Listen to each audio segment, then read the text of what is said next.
Iori, a first-year university student, moved to the coastal city of Izu, planning to live with his uncle Toshio. Toshio owned the Grand Blue diving equipment shop. Upon arrival, Toshio invited Iori to explore the shop while he parked the car. Since he was about to start college, Iori decided to stay with his uncle. It had been 10 years since he last visited the coastal city. While enjoying the sea view, Iori suddenly noticed a girl removing her diving suit. Their eyes met. Shortly after, Toshio called him, and Iori immediately went to his uncle. Iori felt he had seen the girl somewhere before and was curious about the kind of people he would meet in his new environment. Opening the door, Iori was shocked to see a group of men playing rock, paper, scissors. These people were far from what Iori had expected in his new surroundings. Toshio welcomed Iori to his shop. Iori quickly asked why there was something strange in front of him, but Toshio mentioned that people always told him the apron he wore didn't suit him. However, that wasn't what Iori was talking about. He questioned why the group of men was completely naked. Toshio explained that this happened every day in his shop. Iori immediately ran out saying he wanted to go home. Shinji and Ryujiro noticed this and approached Toshio. Shinji asked Toshio who the guy that just arrived was. Toshio said it was Iori, his nephew from Izu University. Hearing this, Shinji and Ryujiro mentioned they had the chance to recruit a new member. Meanwhile, Iori wondered why there were perverts in his uncle's shop. Not long after, Shinji and Ryujiro chased after him, calling his name. Seeing this, Iori panicked and ran as fast as he could to avoid them. They called Iori shy, but Iori was more concerned about their naked appearance.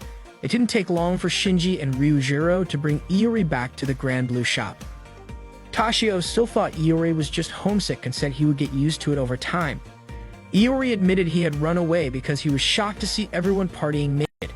They indeed liked to dress that way, but at that time they were playing rock, paper, scissors to determine who would prepare the diving equipment tanks, and for them, being naked was normal during the game. Ryujiro was chosen to prepare the tanks, and Iori accompanied him. Ryujiro introduced himself as a second-year mechanical engineering student at Izu University. Iori turned out to be in the same department as Ryujiro. Suddenly, Ryujiro confessed he would be happy if Iori joined his club, but Iori said he wasn't interested. Ryujiro then forced Iori to sign the club's registration form. Ryujiro asked if Iori was interested in diving. Iori was indeed interested but didn't want to do it because he couldn't swim. According to Ryujiro, if someone always stays in their comfort zone, they won't be able to go anywhere, and the important thing is whether they're interested in stepping out of that zone. Suddenly, a girl who had just finished diving approached Iori and greeted him. Iori looked confused, prompting the girl to ask if Iori had forgotten her. Nanaka, his cousin. Iori then realized and immediately apologized.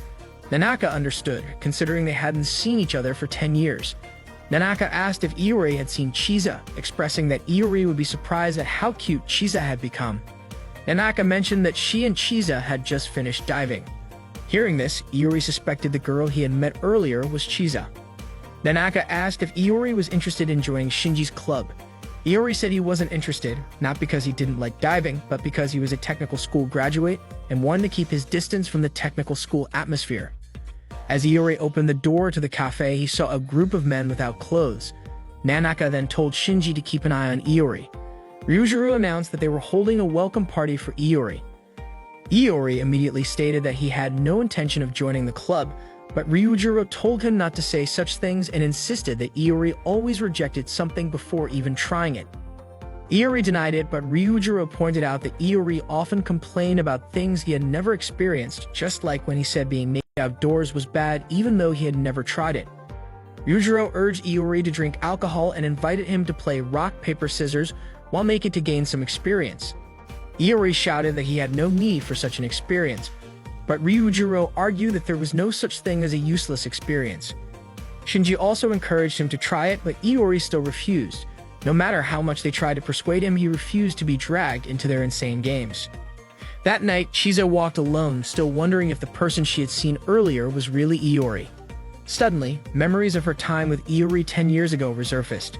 When Chiza entered Grand Blue, she was shocked to see Iori among the alcoholics playing rock, paper, scissors. He had even won 3 times in a row and wanted to lose on purpose just to show off. Chiza walked in and Nanaka greeted her. Iori immediately greeted her as well and placed his hand on her shoulder, but Chiza quickly brushed it off. She even considered taking off her clothes just because Iori had touched her. unable to believe how much he had grown into such an idiot. Iori tried to explain that it was not what Chisa thought. He had no idea things would turn out that way. Ryujiro and Shinji commented that Iori was lucky to be living with his cute cousin. Iori, however, complained that Chisa treated him like garbage. He did not care though, since Nanaka also lived with him. However, it turned out that Nanaka was an extreme sister. Iori could not comprehend what had happened in the past 10 years, especially since Nanaka was the only person who had ever been kind to him. Shinji reassured Iori, telling him that many people did not have perfect lives at home. Iori agreed with that statement and resolved to live his college life with enthusiasm as compensation. It was already late at night and some people had to leave since they had work the next day and needed to catch the train. Iori was about to go home as well, but Shinji and Ryujiro stopped him from leaving. Iori reasoned that he had orientation at 9 a.m. the next day, but Shinji assured him that he would be fine since they would make sure he would not be late. The next morning, Iori woke up only to realize that he had spent the whole night drinking with Shinji and Ryujiro. He panicked when he saw that his phone displayed 8:45 a.m. To his shock, he had fallen asleep outside, surrounded by a crowd of people who were even taking pictures of him. To make matters worse, he found himself in front of the campus auditorium. Ryujiro and Shinji smiled and told him that he would not be late. Iori had arrived at college filled with high hopes of meeting new people and starting a fresh chapter in his life. However, all of that was overshadowed by a gloomy beginning on his first day. Everyone remembered him as the guy who passed out in front of the auditorium. As Iori walked through campus, he overheard some girls admiring a handsome guy named Kohei. Iori looked at him but immediately lost any interest in approaching him when he saw the design on Kohei's shirt. That day, classes ended and some students were interested in checking out the clubs. Iori approached Chisa and asked if she wanted to walk with him to check them out.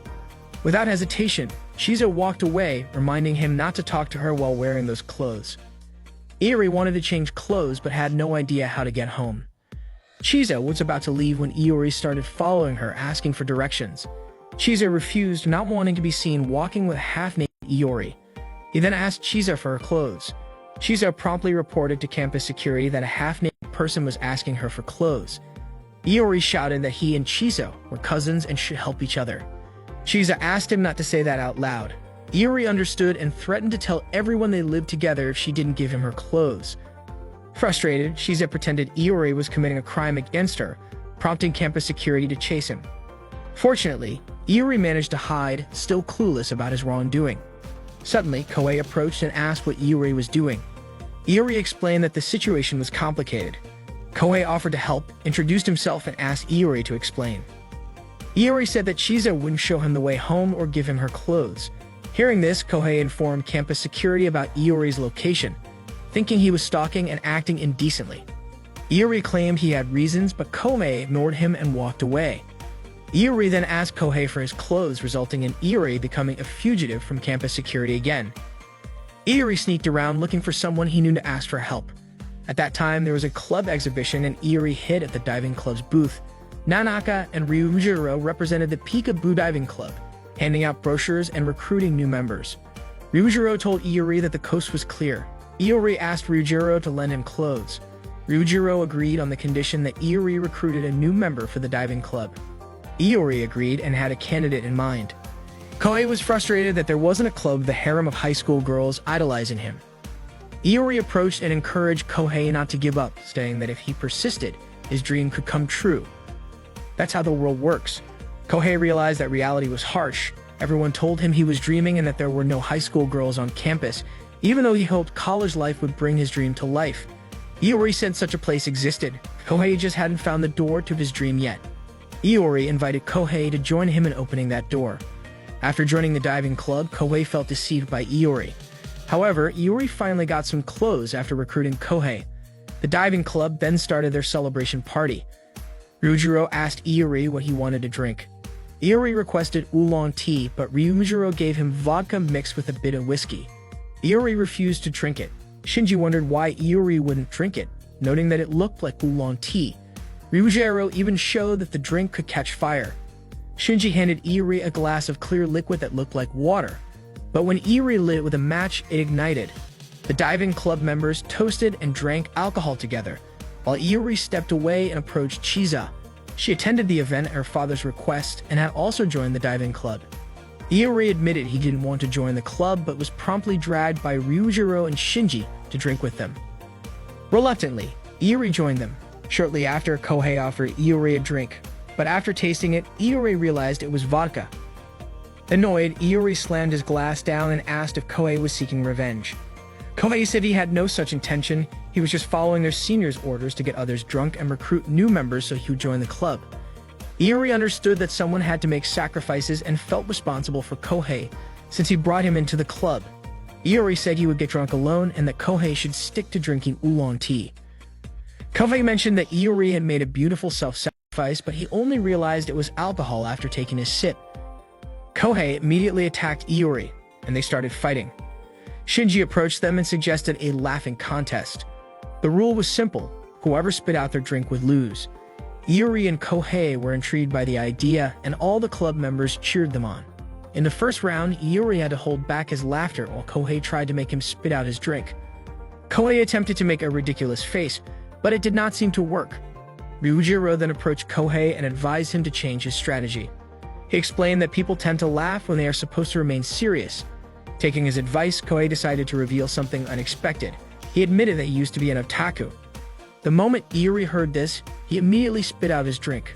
Kohei remarked that Iori could not hide his surprise, but Iori countered by saying that Kohei was the one who could not hide his otaku nature. Since Iori had lost the round, Shinji instructed him to do a sosu, meaning he had to chug an entire alcoholic drink in one go. Iori complied and immediately became dizzy, nearly bumping into someone. In his drunken state, he blurted out a pun in front of the senior. Upon hearing it, Kohei could not hold back and ended up spitting out his drink as well. As a result, Kohei also had to do a sosu. However, to everyone's surprise, Iori was ordered to do another one because making a pun in front of a senior was considered disrespectful. In the end, both Kohei and Iori had to chug their drinks together. They vowed to get back at each other for this, and the laughing contest continued until their bodies could no longer handle any more alcohol. Eventually, both of them ended up vomiting. Seeing this, Ryujiro poured them some liquid and handed it to them. They eagerly drank it, thinking it was water, but after reading the label on the bottle, they realized it was alcohol with a 96% alcohol content. Ryujiro simply remarked that they must really enjoy drinking. Meanwhile, Nanaka told Tashio that Iori had been hanging out with his friends from the club and had been out for 2 nights in a row. This meant Tashio had to reprimand him. The next morning, Iori and Kohei were in the lecture hall, completely naked. Shiza could not believe what she was seeing and had no idea how Iori had ended up like that.